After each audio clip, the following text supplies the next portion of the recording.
बिस्मिल्लाहिर्रहमानिर्रहीम। तमाम देखने और सुनने वालों को अस्सलाम वालेकुम। आज मैं आपको बताऊंगा कि स्क्विंट या स्ट्रैबिस्मस हम किसे कहते हैं और आंखों में टेढ़ापन या आंखें बैंगी क्यों हो जाती हैं। इसके अलावा दोनों आंखें एक जगह पे इकट्ठे से काम क्यों नहीं करती या फोकस क्यों नहीं कर सकती, इसके काजेज क्या हैं या इसका इलाज आप किस तरह से कर सकते हैं। तो आज मैं स्क्विंट के बारे में सारी डिटेल आपको बताऊंगा। सबसे पहले ये कि स्क्विंट होता क्या है या स्ट्रैबिस्मस क्या होता है। तो स्क्विंट हम उसे कहते हैं कि जब हमारी दोनों आंखें एक जगह पे या नॉर्मली काम नहीं करती, यानी अगर मैं बिल्कुल सामने देख रहा हूँ अभी, तो मेरी दोनों आंखें एक जगह पे सामने बिल्कुल देखनी चाहिए। अब स्क्विंट की कुछ टाइप्स होती हैं जिसमें ट्रोपिया और फोरिया आता है। ट्रोपिया का मतलब होता है कि वो स्क्विंट या वो बैंगापन जिसमें हमें सामने पता चल रहा हो कि आंखें टेढ़ी हैं या एक आंख टेढ़ी है या दूसरी आंख टेढ़ी है।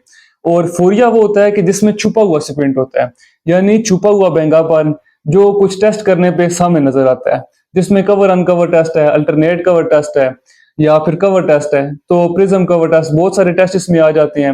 वो टेस्ट करके फिर पता चलता है कि उसकी टाइप कौन सी है। अब एक्सोट्रोपिया है या इजोट्रोपिया है या हाइपरट्रोपिया, हाइपोट्रोपिया, ये ट्रोपिया की टाइप्स आ जाती हैं। इसी तरह फोरिया की भी कुछ टाइप्स होती हैं। तो एक्सोट्रोपिया उसका मतलब होता है कि एक आंख अगर मेरी सीधी डायरेक्शन पे काम कर रही है, मैं सीधा देख रहा हूँ, तो एक आंख बिल्कुल सामने देख रही है और दूसरी आंख बाहर की तरफ जा रही है। ये होता है एक्सोट्रोपिया। फिर इजोट्रोपिया में ये होता है कि अगर मैं सामने देख रहा हूँ, एक आंख बिल्कुल मेरी सामने देख रही है, तो दूसरी आंख अंदर की तरफ चली जाती है। इसे हम कहते हैं ईजो। ईजो का मतलब होता है एक आंख का अंदर की तरफ जाना या दोनों आंखों का अंदर की तरफ जाना। फिर इसी तरह से हाइपरट्रोपिया होता है जिसमें एक आंख ऊपर की तरफ चली जाती है और दूसरी आंख अगर हम सामने देख रही है तो बिल्कुल सामने फोकस कर रही है। और इसी तरह से एक होता है हाइपोट्रोपिया जिसे हम कहते हैं कि एक आंख का नीचे की तरफ जाना। तो ये कुछ स्क्विंट की टाइप्स होगी। अब इसके काजेज बहुत सारे हो सकते हैं। सबसे पहला काज जो ज्यादातर देखने को मिलता है वो ये होता है कि किसी रिफ्रैक्टिव एरर की वजह से स्क्विंट होना, यानी अगर किसी की नजर कमजोर है तो उसकी वजह से भी बैंकापन हो सकता है। इसके अलावा अगर किसी के आंख के पट्टे कमजोर हैं, यानी कन्वर्जेंस वीकनेस है या कन्वर्जेंस इनसफिशिएंसी है। और इसके अलावा जेनेटिकली भी हो सकता है, यानी फैमिली हिस्ट्री में अगर पहले किसी को था तो उसके भी कुछ चांसेस होते हैं कि आगे चाइल्ड को या फिर फैमिली में किसी को हो सकता है। और बाकी इसके काजेज में अगर किसी को ट्रॉमा है या हेड इंजरी है, ब्रेन इंजरी होगी, किसी को किसी का एक्सीडेंट हुआ तो एक्सीडेंटल स्क्विंट भी हो सकता है। और फिर इसके अलावा जो एक नर्व होती है जो आंख के सिग्नल पहुंचाती है पर्दे तक, अगर वो सही से सिग्नल नहीं पहुंचा रही, वो सही से काम नहीं कर रही, तो इस केस में भी स्क्विंट हो सकता है। और एक और डिजीज होती है जिसे हम एम्ब्लियोपिया कहते हैं। तो एम्ब्लियोपिया में एक आंख लेजी हो जाती है, उस केस में भी आपको स्क्विंट हो सकता है। अब आप इसका किस तरह से इलाज कर सकते हैं, इसकी टाइप्स के अकॉर्डिंग या आप काजेज के अकॉर्डिंग किस तरह से इलाज कर सकते हैं। तो सबसे पहला इसका इलाज ये है, अगर किसी की नजर कमजोर है, उसकी वजह से किसी को बैंगापन है या आंखें सही से काम नहीं कर रही, तो उसका चश्मों के जरिए या ऐनक के जरिए स्क्विंट को खत्म किया जा सकता है।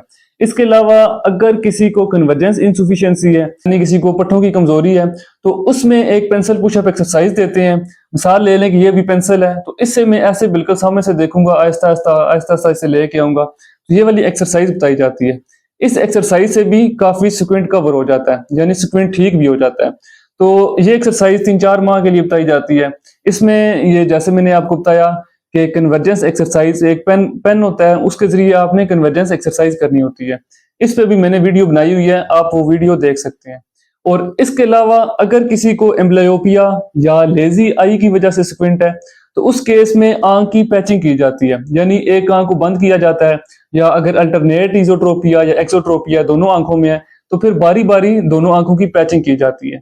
और अगर किसी को ब्रेन इंजरी की वजह से या किसी एक्सीडेंट या ट्रोमा की वजह से है, तो उस केस में उसके काजेज को देख के उस लिहाज से उसका इलाज किया जाता है। कुछ इंजेक्शन भी होते हैं, बोtulinum इंजेक्शन है या कुछ और इंजेक्शन की टाइप्स होती हैं, वो इंजेक्शन भी लगाए जाते हैं, उसके जरिए भी स्क्विंट कवर हो सकता है। इसके अलावा कुछ स्क्विंट ऐसे होते हैं कि जो एनक से, पैचिंग से या कन्वर्जेंस एक्सरसाइज से या इंजेक्शन से कवर नहीं होते, तो उस केस में आंख के जो मसल होते हैं उन मसल को कट करके या तो टाइट कर देते हैं किसी मसल को या फिर लूज कर देते हैं। यानी अगर किसी को बहुत ज्यादा स्क्विंट है, वो ये मेडिकल ट्रीटमेंट से ठीक नहीं हो रहा, तो उस केस में सर्जरी की जाती है, उसके जरिए वो स्क्विंट कंट्रोल हो जाता है। यानी सर्जरी से आंखें बिल्कुल नॉर्मल हो जाती हैं और दोनों आंखें इकट्ठी काम करती हैं। अब स्क्विंट में बहुत सारे लोगों को इस तरह से फील होता है कि उन्हें सामने एक पॉइंट पे फोकस नहीं होता या वो सही से देख नहीं सकते, सर में दर्द होता है क्योंकि फोकसिंग उनकी नहीं बन रही होती। तो इसलिए आपको स्क्विंट का अपने काज के हिसाब से उसका इलाज कराना चाहिए या अपने जो करीबी आई डॉक्टर हैं या आई स्पेशलिस्ट है उसको दिखाना चाहिए, ताकि बाद में आपको इसके मसले ना बने या फिर आपको जो इसके सिम्टम्स हैं या इसके रिस्क फैक्टर हैं उनसे आप बच के रहें। तो ये सारी स्क्विंट की टाइप्स थी और इसका इलाज था। अगर किसी का इससे रिलेटेड कोई क्वेश्चन है तो वो कमेंट सेक्शन में पूछ सकता है। उम्मीद है आपको आज की वीडियो पसंद आई होगी। अगर वीडियो पसंद आई है तो मेरे यूट्यूब चैनल को सब्सक्राइब करें, लाइक करें और दोस्तों के साथ शेयर करें। तो मिलते हैं नेक्स्ट वीडियो में, तब तक के लिए अल्लाह हाफ़िज़।